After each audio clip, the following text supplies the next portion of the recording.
thank you so much, Paul. As always, an amazing It was bullshit. Oh, it's interesting. About the women. Apart from a bit about women, I like women. That's always great.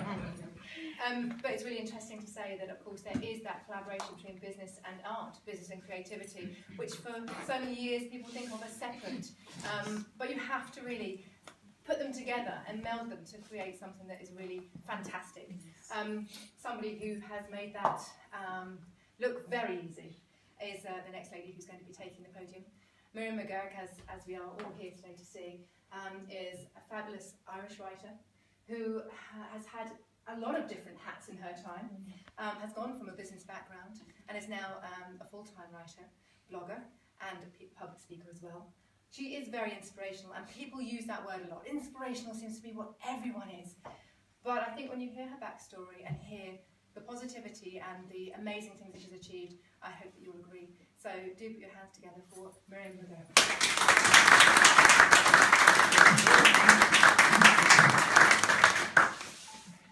Thank you to Paul. Thank you, Liz, for that wonderful introduction.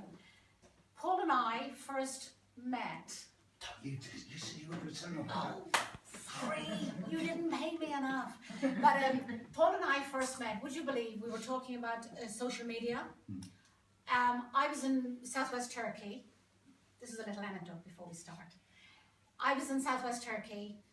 Chris, my husband, said to me, Miriam, you need to be listening to Paul Andrews, Business Bunker Show.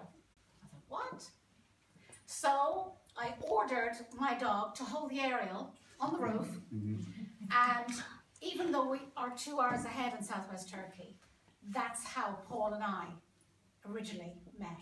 And we have built up over the last, 3 years, this amazing relationship in terms of the support that Paul has given me. And Paul has had me as a guest on your show. And I cannot thank you enough, Paul, because you were one of the original people who believed in me when I started out on this journey. So thank you, really, really grateful. And thank you for being here today as well. Pleasure. My father trained at the College of Art, the Royal College of Art in Dublin. And his passion was watercolour, photography and sculpture. And when we were children, little siblings, his favourite thing to do on a Sunday, when it was raining, would be to go to this amazing gallery, in his mind then, in the centre of Dublin.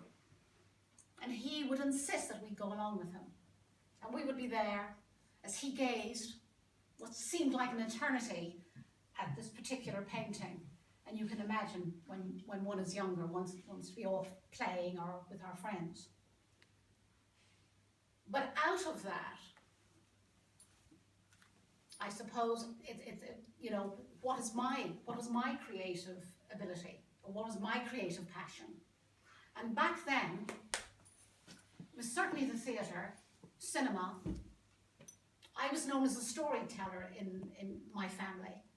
I always seemed to be armed with a notebook and a pen and making notes and observing people. I loved poetry. I also loved to bake and cook and all that kind of thing. And I liked to keep fit. I always knew I was different.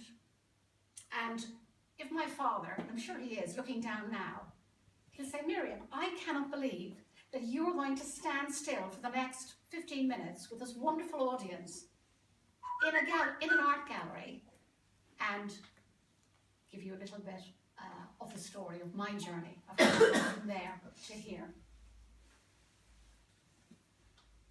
What I would like now is to just give you a little quote, and I'd like you to just put it at the back of your mind. No statistics, Paul. Sometimes we need to just let go of the old ways to discover the new.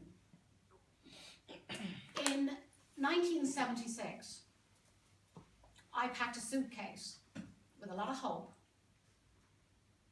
and I left Dublin and moved to the UK. Rumour had it that the streets were paved with gold dust, but the reality was that I actually jumped on a treadmill of work, being driven to succeed, finding that right career, and that was 22 years it was an existence. So all that passion and all those creative ideas I originally had just were pushed to the back burner. Fast forward 20 years, and I met my now husband, Chris, who I've renamed Superhero. And 6 months into our marriage, I finally collapsed again. But this time I knew it was serious. And that evening that I collapsed, the doctor was called, came to the house, and within a few days, the diagnosis, after 20 years of knowing there was something wrong and having many, many blips and burnouts, but what do you do? You pick yourself up and you keep going. He told me I was grounded, and I was diagnosed with ME, myalgic encephalopathy, and later fibromyalgia. You know. But my interpretation of my explanation of it is living with full-blown flu, real flu, not man flu, flu 24/7 and jet lag 24/7, and then the fibromyalgia, which is a little bit like there's a crossover with arthritis in that it is muscle pain, all the sensitive areas. So hugely debilitating. But of course, my background was running at 600 miles an hour, the can-do, yes to everything. So I was in total denial for many, many years. And quite frankly, the medical profession did not know what the hell to do with me. So they gave me a lot of medication. By the year 2000, I felt poisoned inside, and I really felt that I had to start taking responsibility and to try and find a way to have some kind of quality of life again. And so I started to research every aspect of the illness, exercise, diet, rest time, supplements, and it was trial and error for a number of years. And then out of the blue, Superhero appeared with tickets for Southwest Turkey one day. I said, why? It was never on my bucket list. And I don't know how, but somehow he got me there. And after 5 days of just total rest, bedridden, to get over just the physical trip, he almost carried me in for that first time into the sea, that beautiful healing water. And for the first time in many, many years, I started to see a glimmer, a hope of some energy. And based on that, we said, we're going to have some more of that. And perhaps I need to spend more time in Southwest Turkey. So in 2002, I started to spend 6 to 8 weeks there. And around that time as well, I was inspired to write poetry. I certainly hadn't planned to do it, but the words came, and of course, armed with that notebook and pen, I would make notes. And within 10-15 minutes, I had the structure, the foundation of a poem. And within 2 or 3 days, the poem was complete. So there was a real sense of achievement. With a great, great, big leap of faith, Chris and I got on a plane and headed east. And that's when I started to spend 5 months of the year in Turkey. And initially, that first year, we had a little house, only 500 meters from the sea. It was magical. And I started to see some of the benefits of being in that climate. And later on, it has been proven that that environment really supports those living with ME or autoimmune diseases, MS as well. But I hadn't quite let go. hadn't quite immersed myself in Eastern thinking and just that different way of living. And the culture, yes, the language, yes. And then our dreams, or my dreams, were shattered because of circumstances of where we lived. And I said to Chris, "Are we naive, Yabanji, tourists, foreigners, to think that perhaps we could integrate and live this life here?" But Superhero, being who he is, always looks for the positive, always looks for the solution. And through a friend, found this traditional Turkish village, 2,000 feet up a mountain. And within 3 months, that's where we moved. And another adventure began. Now, around this time, you were talking about internet earlier, Paul. I was writing what I call blurbs. They're known as blogs now. And my blurbs, I was posting them out about my life in Turkey, this Irish woman, westernized, adapting to this new life, and all the adventures and experiences and the humorous, you couldn't make it up. And I was sending that out through other websites, and the feedback was good. Now, what I haven't said is that I had used for 20 years a pen name because I was hiding. I didn't really want people to know the real me. I still was looking for something that I really, really wanted to do for me. And one day, I just letting go of what I thought I knew. And I felt that nothing was going to change until I really immersed myself again in my Turkish village that was unchanged for over 100 years. And I started to observe the villagers, how they live their lives. Simply, naturally, organically.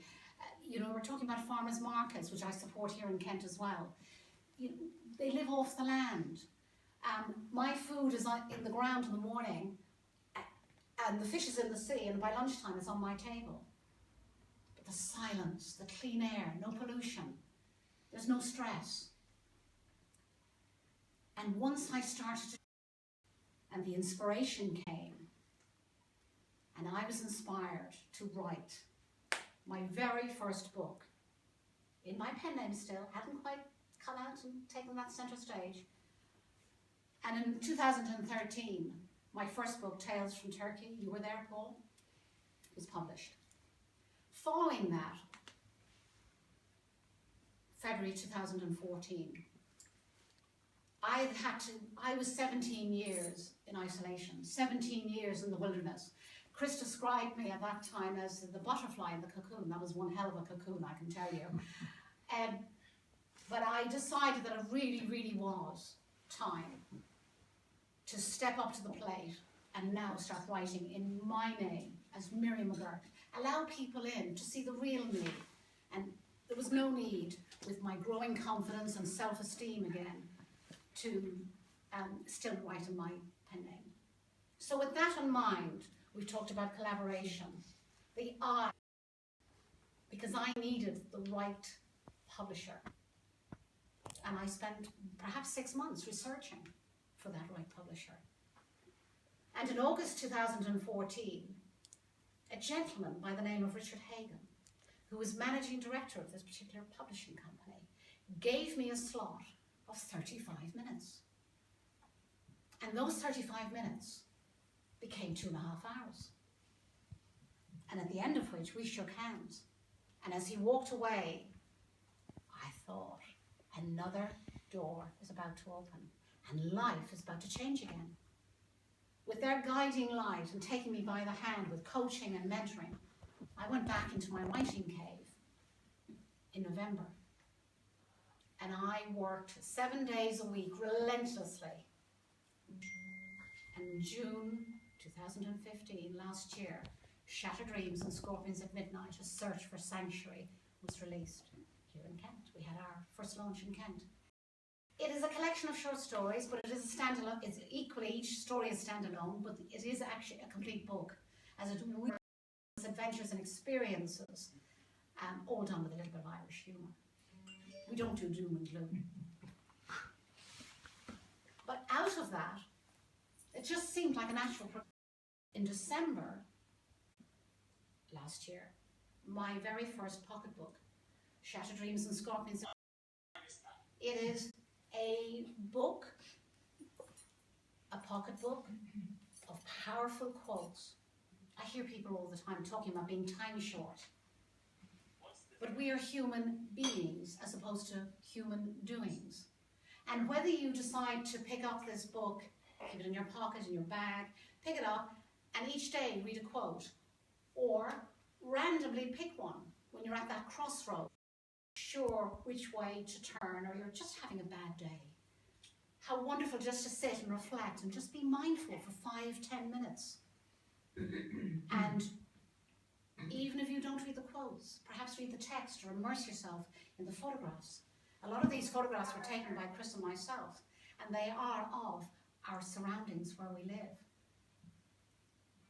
Now, at the beginning of this talk, I said to remember how sometimes we have to let go of what we know in order of the old ways, in order to embrace the new. And I'm so grateful that finally, I was able to let go of that old way, which wasn't working. And God knows I hankered after that old way because that's all I knew for all those years. But by letting go, I can look now on the path and the journey that I've been on that has brought me from there to here. And I'm now following my heart and my passion. And I cannot imagine a day would go by without me writing. I am compelled to write. And if you had even said to me 3 years ago, I would be standing here, I would say, oh no, not me. I let Chris go forward and he can talk, or Paul, or whatever. But it is a wonderful feeling when you follow your heart and follow your passion and only do what you love. And all it takes is one step followed by another, followed by another. Thank you.